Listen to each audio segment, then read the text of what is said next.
এই মাসটা খুব গুরুত্বপূর্ণ প্রত্যেকের জন্য, আপনার জন্য, বা আপনারা যারা নতুন স্মার্টফোন কিনবেন বলে ভাবছেন। আর স্যামসাংয়ের দুটো স্মার্টফোন আপনার হোশকে উড়িয়ে দিবে। যাই হোক, মনে আছে অনেক জোশ। আমরা আরম্ভ করছি আজকের পর্ব। আর আপনাদের আজকের এই টেক নিউজ ভালো লাগবে, স্মার্টফোনটা শুনে আপনারা অবশ্যই কমেন্টস করবেন। প্রথমেই একটা জায়ান্ট ব্র্যান্ডকে নিয়ে কথা বলবো, কিন্তু তার আগে এই যে 2025 সালের যে সেলিং টপ মোস্ট ব্র্যান্ড, সেখানে আবার স্যামসাং। কারণ এত ফোন তারা সেল করেছে আর এত ফোন তারা মার্কেটে ছেড়েছে, তাদের মতন আর কোনো ব্র্যান্ড নাই। আর দ্বিতীয়তে রয়েছে ভিভো, তৃতীয়তে রয়েছে ভিভোরই সাব ব্র্যান্ড আইকিউ। চলুন এই ভিভোকে নিয়ে একটু কথা বলি। হ্যাঁ, আজকের ডেটে ভিভো আর আইকিউ কিন্তু একদম জায়ান্ট ব্র্যান্ড বলে পরিচিত। এই ভিভোরই X200 FE এই স্মার্টফোনটা আসছে। আর আপনারা প্রত্যেকেই জানেন যে 200 কী হারে মার্কেট করেছে। অনেকেরই স্বপ্ন যে আমার কাছে একটা যদি 200 থাকতো, কিন্তু দাম বেশি। আর এই দাম কমে আসছে X200 FE, এবং এই স্মার্টফোনটা আশা করা যাচ্ছে এই মাসেই লঞ্চ হতে চলেছে। এবং এই স্মার্টফোনের 6.31 ইঞ্চেসের আমরা 1.5K অ্যামোলেড ডিসপ্লে পাবো, যেটা ফ্ল্যাট OLED, 120 হার্টসের refresh rate, MediaTek Dimensity 9400E অথবা 9300+ চিপসেট থাকবে, যেটা একটা ফ্ল্যাগশিপ 4nm টেকনোলজির প্রসেসর। আর সাথে কি থাকছে? সাথে থাকছে 50 মেগাপিক্সেলের ক্যামেরা উইথ ওআইএস এবং 50 মেগাপিক্সেলের টেলিফোটো লেন্স, আর 90 ওয়াটের চার্জিং আমরা এতে পাবো। সিরিয়াসলি বলছি, আমার খুব ইচ্ছা টেস্ট করার ভিভো X200 FE। আপনারটা?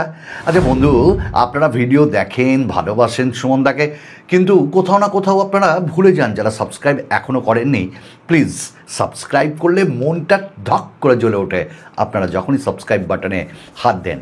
আর অবশ্যই কমেন্টস করুন, আপনার কমেন্টস খুব গুরুত্বপূর্ণ। আমরা কি করে আরও উন্নত করতে পারবো নিজেদেরকে, তার সঙ্গে একটু লাইক দিয়ে দিন। চলুন আমাদের এবার স্যামসাং। কী বন্ধু, স্যামসাংয়ের স্মার্টফোন তো আপনারা ভালোবাসেন, জেড ফোল্ড অনেকেই ভালোবাসেন। তো জেড ফোল্ড 7 এই সিরিজটা আসছে, এবং যেখানে 4400 mAh ব্যাটারি দেওয়া হবে। এবং যদি আপনি ফোনটাকে দেখেন তাহলে আনফোল্ড করলে এর যে থিকনেস সেটা 3.9 mm, এবং ফোল্ড করলে 8.9 mm। তো জেড ফোল্ড 7 এটাও আসছে খুব তাড়াতাড়ি, মার্কেটে ছড়াচ্ছে। তবে এই স্মার্টফোনটা সিরিয়াসলি ভালো লাগবে অনেকের, এর বেশি আমরা জানি না। এবার স্যামসাংয়ের আরেকটা স্মার্টফোন সম্পর্কে আপনাদের অবগত করব, আর সেটা হলো F সিরিজ লঞ্চ হয়ে গেল।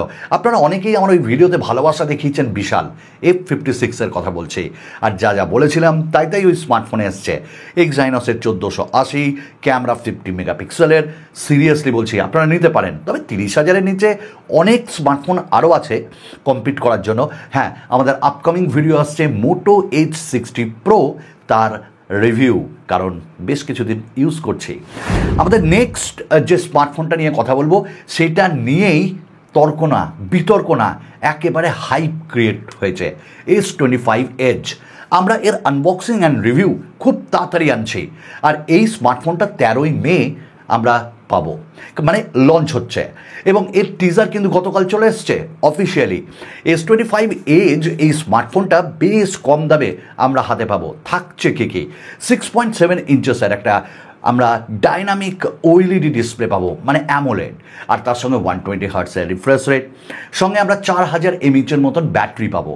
আর শোনা যাচ্ছে 200 মেগাপিক্সেলের camera with OIS, 12 megapixel plus 12 মেগাপিক্সেলের সেলফি। হ্যাঁ, অনেক কিছুই থাকবে, ডুয়াল স্পিকার থাকবে। তবে দেখি না কতটা শুনছি আর সেটা কতটা বাস্তব। তাহলে আমাদের সঙ্গে থাকুন। আবার আমরা আরেকটা স্মার্টফোন নিয়ে কথা বলবো, সেটা হলো রিয়েলমি। বস এবার কাঁপাবে রিয়েলমি। রিয়েলমি গেমিং ফোন নিয়ে GT7 এবং GT7T নিয়ে আসছে, এবং এটি 27 তারিখ লঞ্চ হচ্ছে এই মাসের। এবং এই স্মার্টফোনে মিডিয়াটেক ডাইমেনসিটি 9400E, এবং তার সঙ্গে 50 মেগাপিক্সেলের OIS, 8 মেগাপিক্সেলের আল্ট্রা ওয়াইড, 50 মেগাপিক্সেলের টেলিফোটো, ফটো এবং 32 মেগাপিক্সেল সেলফি থাকছে।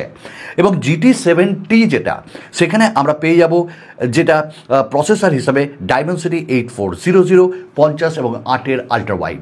তো দেখুন এই স্মার্টফোনগুলো 30 থেকে 40-এর মধ্যেই দাম হবে এমনটা মনে করা হচ্ছে। আমাদের লাস্ট দুটো খবর, আইকিউ নিও 10, আমি নিজে ইউজ করছি বস আইকিউ নিও 10R, আমি আর বলবো না বারবার, দুর্দান্ত স্মার্টফোন। তবে তারই একটা স্মার্টফোন আইকিউ নিও 10 আসছে, 26 মে লঞ্চ হচ্ছে এবং এই স্মার্টফোনটাতে বাইপাস স্পিডি চার্জিং রয়েছে। এইসব মানে ফিচার্সগুলো আর বলবো না, মানে দারুণ দারুণ ফিচার্স। এবং সঙ্গে 7000 mAh ব্যাটারি, স্ন্যাপড্রাগনের 8S Gen 4 এবং 120 ওয়াটের ফাস্ট চার্জিংও আমরা পাবো। বস আমি এই স্মার্টফোন কিনবো, কারণ আমি আইকিউ এর ভক্ত, শিরায় শিরায় ভিভোর রক্ত। চলুন আমাদের লাস্ট আপডেট আজকে অনারকে দিয়ে নেয় কেউ স্মার্টফোন অনারের, যাই হোক আপনারা কমেন্টস করবেন। অনার 400 এবং অনার 400 প্রো, যেখানে আমরা স্ন্যাপড্রাগনের 7 Gen 3, 8 Gen 4, 200 মেগাপিক্সেল, 12 মেগাপিক্সেল, 50 মেগাপিক্সেলের ক্যামেরা পাবো এবং 5300 mAh ব্যাটারিও পাবো। আসছে কবে? 22 তারিখ মে মাসের। ব্যাস বন্ধু, এইটুকুনি ছিল আজকে আমাদের ছোট্ট আপডেট। আশা করি ব্যাপকভাবে এনজয় করেছেন। চলুন আর একটা দুর্দান্ত এপিসোডে আপনাদের সঙ্গে দেখা হচ্ছে খুব তাড়াতাড়ি।